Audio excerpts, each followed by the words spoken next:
KE, or you can tweet me at Agina Abi, and we'll be able to sample your views at the tail end of this show. For now, let's take you to another exciting project. Well, President Uhuru Kenyatta visited Ethiopia as he held talks with the Ethiopian Prime Minister.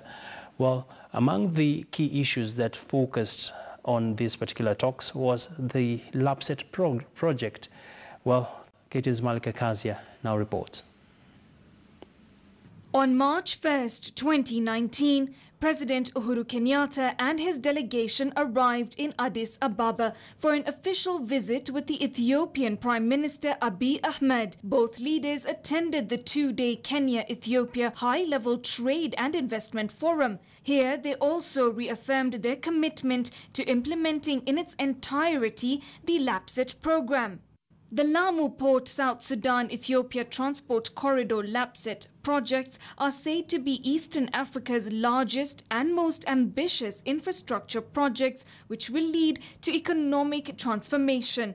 The projects include port, road, rail and airline connections among all three countries. The Economic Survey 2018 marked Kenya's overall exports to key African hubs at a 5-year low to stand at 223.9 billion shillings in 2017. The International Monetary Fund and African Development Bank have both predicted that Africa's overall growth will improve in 2019 and 2020, citing Ethiopia as the second fastest growing economy in the continent for the same period, with a growth projection of 8.5%. Thus, the interconnectivity of the two countries appears pivotal for Kenya's trade growth prospects. A key feature of the LAPSET projects is the 32-berth port in Lamu, estimated to cost $5 billion.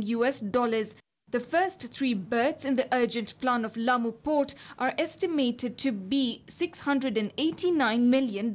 While the first 3 berths will be fully financed by the government of Kenya, the remaining 29 will be financed by private sector investors. The LAPSET Development Authority has stated that the first berth will be completed by June 20th, 2019. LAPSET is highly ambitious for sure, yet it is touted to be a game changer, especially in economic terms. Malika Kazia, KTN News. Thank you, Malika, for that report. And of course, this project continues to generate a lot of talk across the region because it is falling far shy of what it was expected. Well, we shall be having that conversation on another day. Well, let's return us back to our main conversation, that was state of devolution. And I'm now joined by 2 gentlemen that will be helping us walk through these issues around the state of devolution. And with me is Joseph Minor, and of course you also have Matthew Hunt. Thank you, gentlemen. Thank you. Well, it seems like all roads lead to Kirinyaga over this week, and perhaps what are some of your expectations as the conference kicks off tomorrow?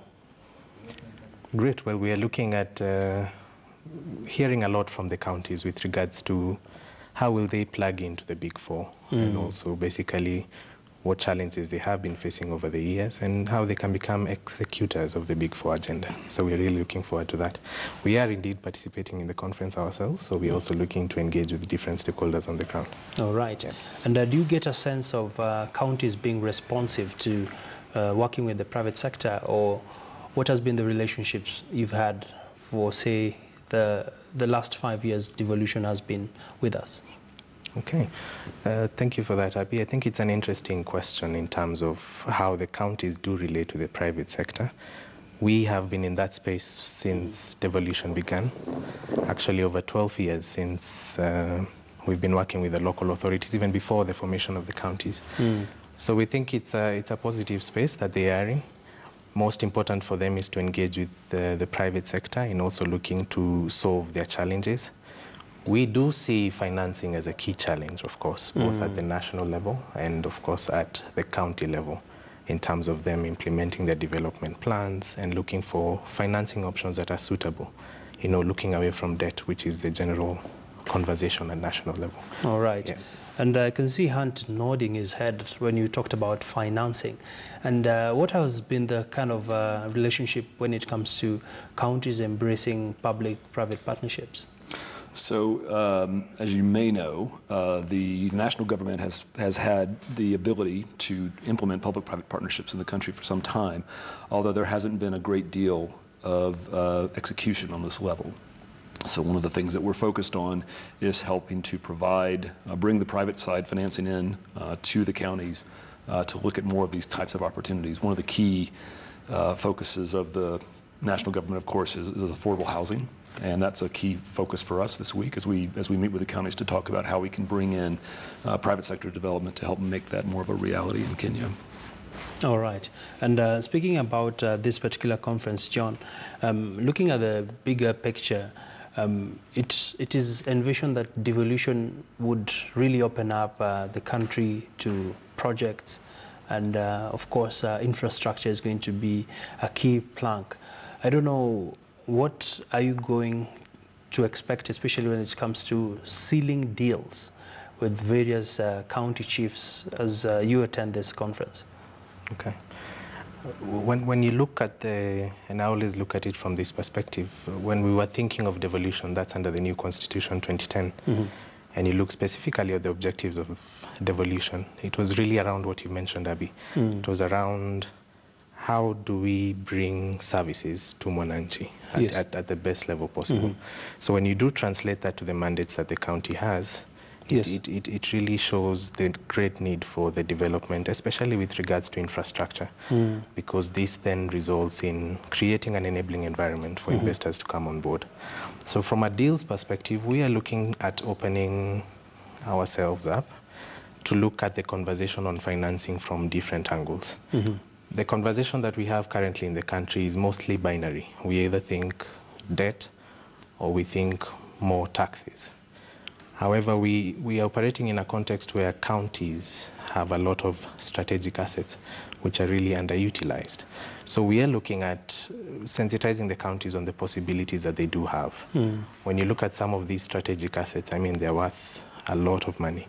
And we're not talking the sale of these assets. We're not talking about increasing debt. We're simply talking about leveraging on the strategic assets that these counties do have in order to generate revenues that can help them achieve their developmental plans and achieve their responsibility under the Big Four agenda. All right. So when we do attend this, we're really looking at striking deals, of course, with the county governments and, of course, with the national or the public sector at large, really to see how can this potential be converted into real value and into revenue that can be used in the development of the counties. All right. Yeah. And I don't know for you, Hunt, what are some of the low-hanging fruits? I think one of the things that we see, and we see this not only in Kenya but around the world, is that when counties and municipalities and governments in general start to take a look at what they actually own and start to think about strategically managing that, what they find is there's an infinite amount of possibilities.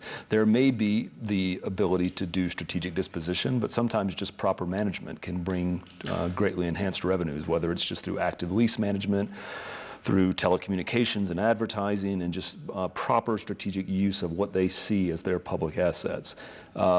Typically, when we go first into a county or into a municipality, we find that there are just great opportunities straight away, land that's underutilized, land that's not being properly managed, things that can be opened up for development to the private sector to help enhance those county revenues.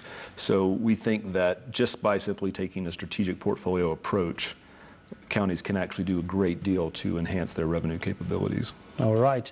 And we, of course, look forward to exciting conversations on the ground. Gentlemen, we are out of time, but we shall be engaging with your teams on the ground come tomorrow and, of course, throughout the week. Thank you so much.